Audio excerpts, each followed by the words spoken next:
मेरे द्वारा दिया गया ज्ञान समझ में आता है। ये बात कह दी। केवल भक्तगण ही जो भगवान की शरण पूर्णतः ग्रहण कर चुके हैं वे भगवत कृपा से समझ सकते हैं कि कृष्ण सर्वश्रेष्ठ है।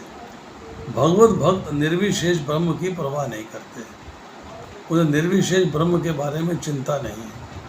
वे अपनी श्रद्धा तथा भक्ति के कारण परमेश्वर की शरण ग्रहण करते हैं। भगवान की शरण ग्रहण करने के लिए सबसे पहले श्रद्धा तो डेवलप करें, फिर आगे स्टेप्स में बढ़े, निष्ठा में आए, रुचि में आए, आसक्ति में आए, भाव में आए। वे अपनी श्रद्धा तथा भक्ति के कारण परमेश्वर की शरण ग्रहण करते हैं और कृष्ण की अहेतुकी कृपा से ही उन्हें समझ पाते हैं। भक्त्या माम अभी जानाति, भक्त ही मुझको जान सकता है, अन्य कोई उन्हें नहीं समझ सकता। अतः बड़े से बड़े ऋषि भी स्वीकार करते हैं कि आत्मा या परमात्मा तो वह है जिसकी हम पूजा करते हैं। तो ये जो है 2 श्लोक है जो हमने अभी किए, इसमें थोड़ी सी बात समझने वाली है जो हम समझने का प्रयास करते हैं। इस अध्याय के अंदर भगवान ने अपनी विभूतियाँ अर्थात ऑपुलेंसेस के बारे में बताया। अब जब ऑपुलेंसेस को, विभूतियों को तत्व से जान लेते हैं तब भगवान की भक्ति प्राप्त होती है और प्रेम प्राप्त होता है।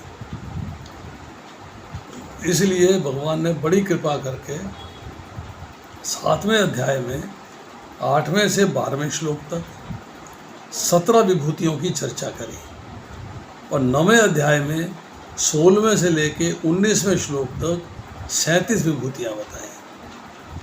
17 और 37 54 विभूतियों की चर्चा हो चुकी है। अब इसके बाद भगवान ने भगवद गीता का 8वें अध्याय का 14वां श्लोक, 9वें अध्याय का 22वां और 34वां श्लोक भी चर्चा करी। अब सवाल ये है कि भगवान के मन में अपने हृदय की बात कहने के लिए, अपनी महिमा की बात कहने के लिए क्यों आ रही है? वो कह रहे हैं कि तू मेरे परम प्रिय वचन को सुन। अब इसको समझना है कि भगवान ने जहाँ जहाँ अर्जुन को अपनी विशेष महत्ता, प्रभाव, ऐश्वर्य के बारे में बताया, वह अपने आप को ओपन कर देते हैं, खोल देते हैं, डिटेल्स में बता देते हैं, सब समझा देते हैं। वहाँ पे वो जो है परम वचन, रहस्य आदि शब्दों का प्रयोग करते हैं। रहस्य बता रहा हूँ, ये मेरा परम वचन है। 4था अध्याय हमने जब पढ़ा था उसके 3रे श्लोक में रहस्यम योदत उत्तमम में बताया कि सूर्य को मैंने उपदेश दिया था। वही जिसने सूर्य को उपदेश दिया था कृष्ण, वही कृष्ण आज तेरे सामने रथ पर बैठे हुए हैं और तेरे रथ के घोड़ों को हाँक रहे हैं। फिर 18वें अध्याय के 64वें श्लोक में कहते हैं शुनु में परमम वचा, कि तू संपूर्ण धर्मों का निर्णय करने की झंझट को छोड़ दे। आगे बोला ना, सर्वधर्मान प्रत्यजम, तू सब झंझट को छोड़ दे, वह मेरी शरण में आ जा। Rest is up to me, फिर मैं सॉल्व करूँगा सारा। तो उन्होंने कहा कि जब शुनु में परमम वचा कहते हैं तो प्राणियों में कई तरह के भाव प्रकट होते हैं। कई जो है भक्ति भाव रखने वाले महर्षि, सनकादि, ब्रह्मा जी के 4 बालक पुत्र, 14 मनु, ये सब तो भगवान के मन से पैदा हो रहे हैं। भगवान कहते हैं कि सबके मूल में मैं हूँ, यही बाद में बोलते हैं 8वें श्लोक में, अहम सर्वस्य प्रभुवो, सब कुछ मेरे से ही उत्पन्न है, मेरे से ही प्रकट है।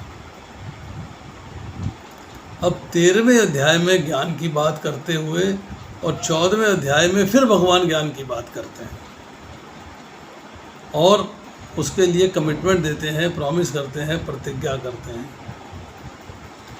जो उन्होंने प्रतिज्ञा 7वें और 9वें अध्याय में ज्ञान विज्ञान की बात की करी, वही अब 10वें अध्याय के बिगिनिंग में कह रहे हैं। मतलब भगवान ने अपने ज्ञान को किसी खास जगह पे लिमिट नहीं किया, बार बार बार बार कुछ ना कुछ मॉडिफाई होके निकल रहा उनके मुख से, कुछ ना कुछ नई बात निकल के आ रही है।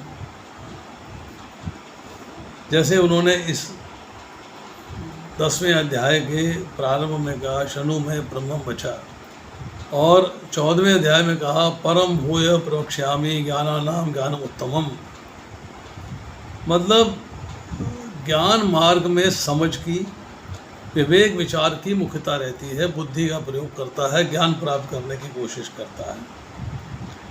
पर जब साधना करने वाला, समझने वाला, ज्ञान प्राप्त करने वाला सारी बातों को समझ लेता है कि यस, उसे सारी बातें उत्तम से उत्तम बात समझ में आ गई, तब जो है उसके बाद भगवान की भक्ति में श्रद्धा पूर्वक लग जाता है, क्योंकि ज्ञान प्राप्त हो गया है, समझ में आ गई है, अब उसे उसको फॉलो करना है, देन ही फॉलोज।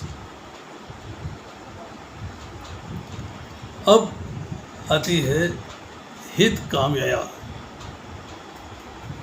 कि आपको अपने हित के लिए सुनना है, अपने कल्याण के लिए सुनना है, अपने फायदे के लिए सुनना है।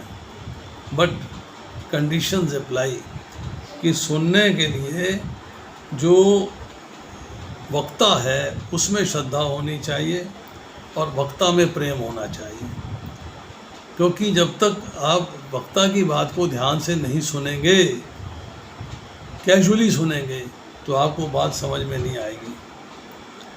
तो वक्ता के भीतर सुनने वालों के प्रति कृपा पूर्वक हित भावना पैदा हो जाती है। अब जब वक्ता ने जो बात कही है, जब आप में श्रद्धा आ गई है, तो वो फिर निष्ठा में कन्वर्ट हो जाती है, अटल रूप में आपके हृदय में जम जाती है वो, कि यस। इससे क्या होता है कि सुनने वाले की भगवान में स्वतः रुचि हो जाती है, रुचि हुई, भक्ति हो गई, प्रेम हो गया। अब देखिए, भगवान ने भगवत गीता में बहुत जगह कामना को त्याग देने की बात कही है, कामना का निषेध किया है। पर अपने में कामना क्यों रखते हैं? कि भगवान अपने लिए सुख, भोग, आराम चाहता, कुछ नहीं चाहते। क्योंकि कामना का मतलब होता है अपने लिए भोग चाहिए, अपने लिए सुख चाहिए, अपने लिए आराम चाहिए, या दूसरे के हित की कामना के लिए भगवान ज्ञान दे रहे हैं। और दूसरे की हित की जब कामना करते हैं कि उसका फ़ायदा हो जाए, अपना फ़ायदा नहीं सोच रहे, उसका लाभ हो जाए, उसका फ़ायदा हो जाए, तो इसका मतलब ये है कि ये कामना का त्याग है। आपने अपनी कामना की इच्छा नहीं रखी है, आपकी अपनी कोई इच्छा नहीं है। और भगवान की भक्ति कामना को मिटाने का मुख्य साधन है।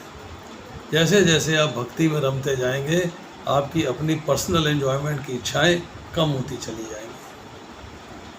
अब देखिए, इसके बाद भगवान ने कहा कि चाहे देवता हो, चाहे महर्षि हो, वो मेरी दिव्यता के बारे में नहीं समझ पाते, वो नहीं जान पाते। बहुत महर्षियों ने अनेक मंत्रों की रचना करी और मंत्रों के द्वारा अलग अलग शक्तियों की प्राकट्य किया, परंतु भगवान ने यहाँ पर देवताओं और महर्षि का नाम लिया है। ऊंचा पद देवता का है, ऊंचा ज्ञान महर्षि का है। तो इन दोनों का मेरे प्रकट होने में न जानने का कारण ये है कि देवताओं और महर्षियों का आदि मैं हूँ। पुत्र पिता के बारे में नहीं जान सकता, पिता पुत्र के बारे में जान सकता है। पुत्र को पिता के बारे में ज्ञान नहीं होता है। इसीलिए देवता और महर्षि जिनके मूल भगवान हैं, भगवान से उनका प्राकट्य हो रहा है, इसलिए वो उनके बारे में नहीं जान सकते। अब इसी अध्याय में जब आगे चलेंगे तो 14वें श्लोक के अंदर जो है, अर्जुन ने भी भगवान से कहा कि आपको ना देवता जानते हैं ना दानव जानते हैं, क्योंकि देवताओं के पास तो भोग सामग्री की और दानवों के पास माया शक्ति की अधिकता है। तो भगवान कहते हैं कि भोगों में लगे रहने से देवताओं को मेरे जानने के लिए समय नहीं मिल पाता है, और माया शक्ति से छल कपट करने से दानव मेरे को जान नहीं सकते। तो ये जो चर्चा है, इसके जब हम आगे बढ़ेंगे तो बहुत सारी हमें जो है ज्ञान की नई नई बातें इस अध्याय में पता लगेंगी। अब हम थोड़ी सी चर्चा करते हैं 7वें और 9वें अध्याय में जो मैटर दिया गया है, जो मैसेज दिया गया है, उसमें एक समान क्या है, कंपेयर करते हैं उसको। 7वें अध्याय की बिगिनिंग में भगवान ने विज्ञान सहित ज्ञान अर्थात राज विद्या को पूर्णता कहने की प्रतिज्ञा की थी। ज्ञानम तेहम सविज्ञानम इदम मोक्ष्यामि अशेषतः, 7वें अध्याय का दूसरा श्लोक है। 7वें अध्याय में भगवान के कहने का जो प्रवाह चल रहा था, एक के बाद निकलते आ रहे थे। 8वें अध्याय में अर्जुन ने जब प्रश्न कर दिया तो उसमें थोड़ी ब्रेक लग गई। जब ब्रेक लग गई, जब 8वें अध्याय का विषय समाप्त होते ही फिर भगवान ने अर्जुन को पूछने का मौका नहीं दिया। भगवान ने स्वयं 9वें अध्याय के पहले श्लोक में कहा, इदम तु ते विहुत्यम प्रक्षामि अनुसूयवे ज्ञानम विज्ञान सहितम, मतलब जो दोष दृष्टि नहीं रखता है उसको ज्ञान की प्राप्ति मैं देता हूँ, उसको मेरा ज्ञान प्राप्त होता है। तो उन्होंने दोबारा से विज्ञान सहित ज्ञान कहना शुरू कर दिया। 7वें अध्याय में 30 श्लोक थे। भगवान ने जो विषय 30 श्लोकों में कहा था, उसी विषय को 9वें अध्याय के बिगिनिंग से लेकर 10वें अध्याय के 11वें श्लोक तक, मतलब 34 श्लोक 9वें अध्याय के और 11 श्लोक 10वें अध्याय के 45 श्लोकों में जो है उनकी चर्चा होती, लगातार कहते चले जाते हैं। तब 9वें अध्याय के 12वें श्लोक के अंदर अर्जुन कहता है।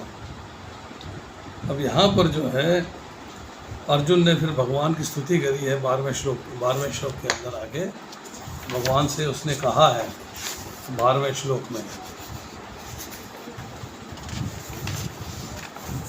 क्या बोला है,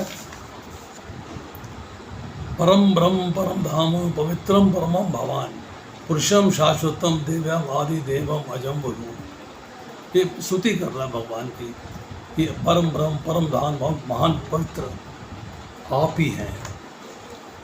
अब इसके बाद आती है कि 7वें अध्याय के पहले श्लोक में भगवान कहते हैं मैया असक्त मना। अब 9वें अध्याय के 34 श्लोक में कहते हैं मनमना। उसमें कहते हैं जिसका मन मेरे में आसक्त हो गया है, क्या कहते हैं अपना मन मुझे दे दो। 7वें अध्याय के दूसरे श्लोक में भगवान ने कहा कि मैं विज्ञान सहित ज्ञान कहूँगा, जिसको जानने से फिर जानना नहीं रहेगा, कुछ भी बाकी नहीं रहेगा।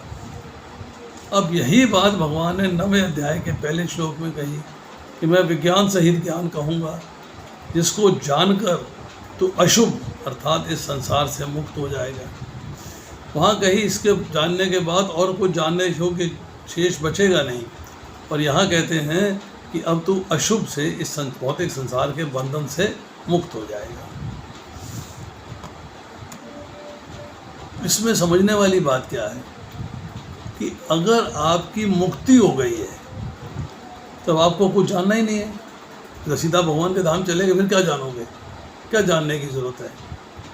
तो भगवान ने 7वें और 9वें दोनों अध्याय के आरंभ में विज्ञान सहित ज्ञान को कहने की प्रतिज्ञा करी है और दोनों का फल एक ही बताया है, मेरे धाम में आ जाना।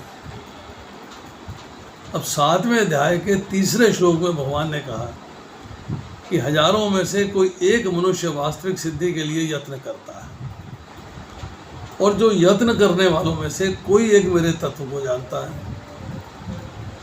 और इसका कारण भगवान बताते हैं 9वें अध्याय के 3 श्लोक में कि विज्ञान सहित ज्ञान पर श्रद्धा न रखने से मनुष्य मेरे को प्राप्त न होकर मौत के रास्ते चला जाता है। पुनरअपि जन्मम और पुनरअपि मरणम, बार बार जन्मता रहता है और बार बार मरता रहता है। फिर 7वें अध्याय के 6 श्लोक में भगवान ने अपने को संपूर्ण जगत का प्रभव और प्रलय बताया। मेरे से ही उत्पन्न होता है, मेरे में लीन हो जाता है। और यही बात 9वें अध्याय के 18वें श्लोक में प्रभवा प्रलय पदों से बताई।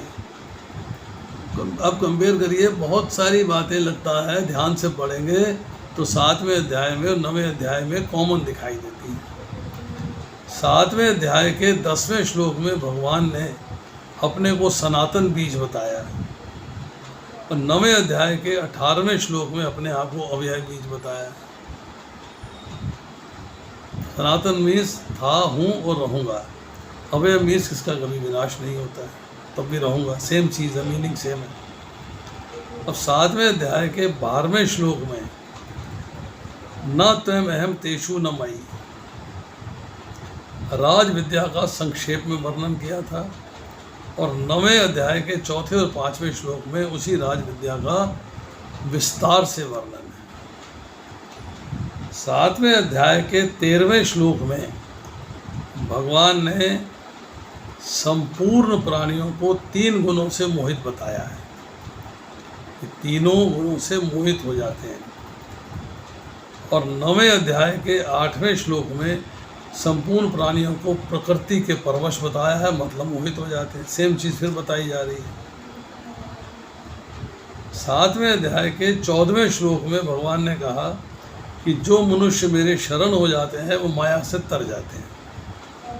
दैवी ऐसा गुण वही मम माया दुरतया। और 9वें अध्याय के 22वें श्लोक में कहा गया कि अनन्य भक्त अनन्य चिंतो यंतो माम ये जना पर्युपासते, कि अनन्य भक्त मेरा चिंतन करते हुए जब मेरी उपासना करते हैं तो उनका योग और क्षेम मैं वहन करता हूँ। फिर 7वें अध्याय के 15वें श्लोक में भगवान ने कहा ना माम दुष्कृतनो मूढ़ा, और उसी को 9वें अध्याय के 11वें श्लोक में कहा है अब जानंती माम मूढ़ा, मूर्ख ही मुझे नहीं जान पाते। 7वें अध्याय के 15वें श्लोक में भगवान ने कहा आसुरम भावम आश्रिता, और 9वें अध्याय के 12वें श्लोक में बोला राक्षसीम आसुरीम चय प्रकृतिम मोहिनीम आश्रिता। ये कितनी सिमिलैरिटी है, कितनी चीज़ें एक पहले कही गई हैं फिर उनको रिपीट किया गया है। शब्द अलग अलग हैं और भाव अलग अलग हैं। 7वें अध्याय में 16वें से लेकर 18वें श्लोक तक सकाम और निष्काम भाव के लेकर भक्तों के 4 प्रकार बताए गए। 9वें अध्याय के 30वें से 33वें श्लोक तक वर्ग के अनुसार आचरण के अनुसार व्यक्ति को लेकर भक्तों के 7 भेद बताए गए। 7वें अध्याय के 19वें श्लोक में भगवान ने कहा वासुदेवम सर्वमिति, महात्मा की दृष्टि से महात्मा दुर्लभा। और 9वें अध्याय के 19वें श्लोक में भगवान ने अपनी दृष्टि से कहा सत सच्चा अहम। भगवान से विमुख होकर अन्य देवताओं को लगने में खास 2 कारण हैं। देवताओं में क्यों लगे, भगवान से विमुख क्यों हुए, इसमें 2 कारण हैं। पहला कारण है कामना, डिज़ायर्स, और दूसरा कारण है भगवान को ना पहचानना। दूसरा कारण है भगवान को ना पहचानना। 7वें अध्याय के 20वें श्लोक में कामना के कारण देवताओं की शरण की बात कही गई, और 9वें अध्याय के 23वें श्लोक में भगवान को न पहचानने के